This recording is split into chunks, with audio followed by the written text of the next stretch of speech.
O projeto de lei que obriga o uso de equipamentos de proteção individual para funcionários de mercados, hortifrutis, açougues, peixarias, hospedagens, lavanderias, farmácias, drogarias, lojas de produtos e equipamentos médicos, hospitalares, odontológicos e veterinários foi aprovado em segunda discussão pela Câmara dos Vereadores. A medida vale enquanto durar o estado de calamidade pública no município. Pelo texto, os artigos de amparo devem ser fornecidos pelos estabelecimentos.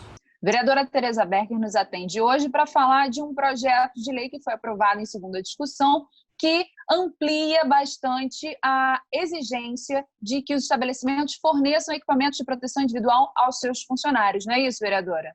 Exatamente isso. É um projeto apresentado no dia 26 de março, quase que no início da pandemia, e ele visava, acima de tudo, a proteção dos trabalhadores, dos nossos servidores públicos. Eu acho que tem que ser por aí.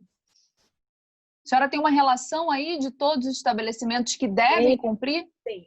Na verdade, o nosso projeto, respondendo, ampliando a resposta, ele estabelece a obrigatoriedade de equipamentos de proteção individual e o empregador, público ou privado, ele deve disponibilizar ao funcionário, ao trabalhador, máscaras, luvas, em alguns casos, álcool gel, além de outros equipamentos que se tornem necessários à proteção desse servidor, desse trabalhador. Isso, claro, de acordo com a atividade que ele esteja desenvolvendo. Tudo isso, obviamente, que é para prevenir o contágio da Covid-19. Então, durante todo o período do estado de emergência em decorrência do coronavírus, todas essas instituições, todos esses empresários deverão disponibilizar para os seus servidores. E eu vou citar para você praticamente todos.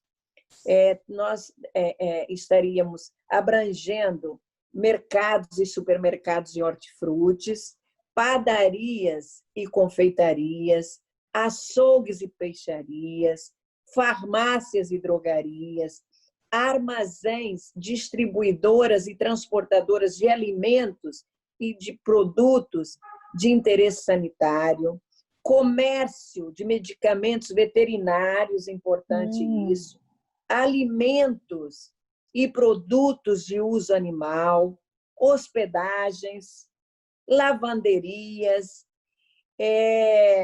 também os prestadores de serviços de entrega domiciliar estão obrigados, além das máscaras, a usar luvas. Isso hoje se faz muito necessário, porque uma boa parte dos restaurantes, eles estão usando os serviços de entrega, né, da alimentação, então esses estão obrigados a usar luvas também. E mais ainda, acho que isso é importante, que não foi muito divulgado, é que todos os estabelecimentos, eles deverão afixar o seguinte aviso: é obrigatório o uso de todos os equipamentos de proteção individual, os EPIs. Então, além da obrigatoriedade, isso é uma coisa que tem que ser fiscalizada e cobrada, todos os estabelecimentos terão que colocar este aviso, para que até a população, você entra no mercado e olha, eu vou te dizer, apesar do projeto, é evidente que ele ainda não foi, embora já tenha sido discutido, o prefeito tenha tomado conhecimento, mas eu ainda entro em supermercados e vejo trabalhadores sem máscara. E o mesmo acontece, inclusive, em farmácias. Então, a partir do momento que você tem lá fixado um cartaz com essa mensagem, o próprio consumidor, ele vai fazer essa cobrança, ele vai fiscalizar. Eu acho que pois tem que ser é, assim. Isso que eu ia perguntar, de que forma essa nova lei vai ser fiscalizada? Pois é, o poder público tem essa obrigação, mas nós sabemos que, infelizmente, o poder público ele é muito deficiente na questão da fiscalização.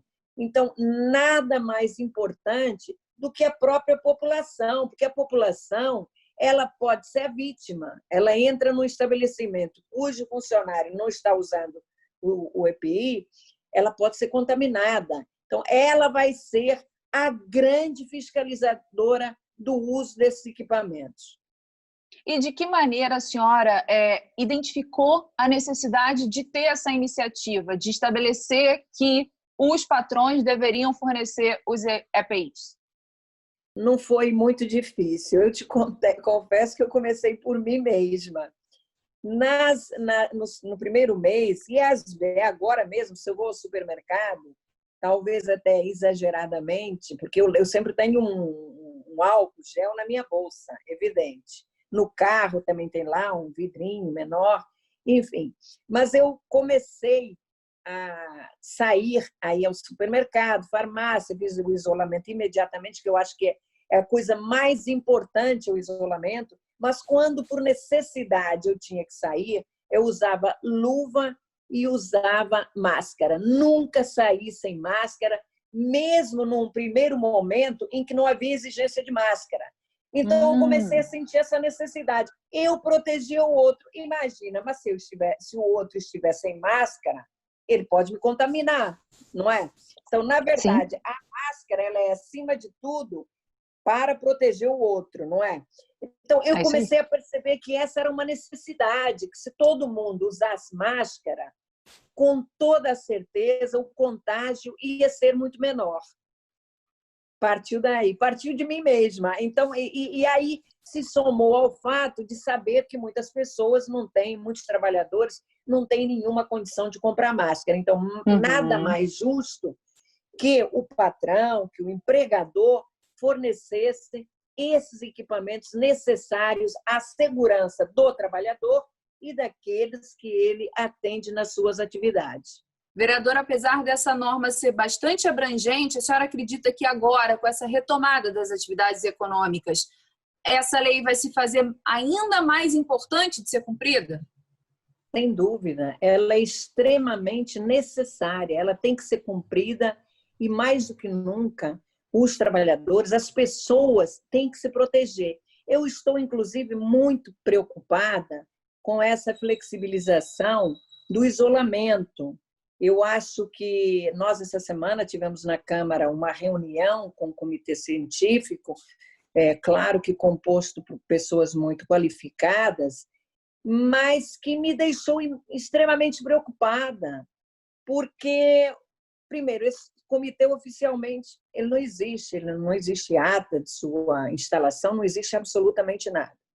Segundo, porque flexibilizar exatamente no momento em que a curva ainda está crescendo, eu acho que o prefeito deveria ter esperado mais 1 ou 2 semanas. É verdade que a gente nunca sabe qual é o momento certo para entrar com essa flexibilidade, mas não agora. Eu acho que quando a curva está em crescimento, não dá. Eu acho que mais do que nunca essa lei, como você bem colocou, ela tem que ser rigorosamente cumprida e fiscalizada, tanto pelo poder público quanto pela população. Vereadora Tereza Berger, muito obrigada pela entrevista. Até uma próxima oportunidade. Ok, obrigada eu.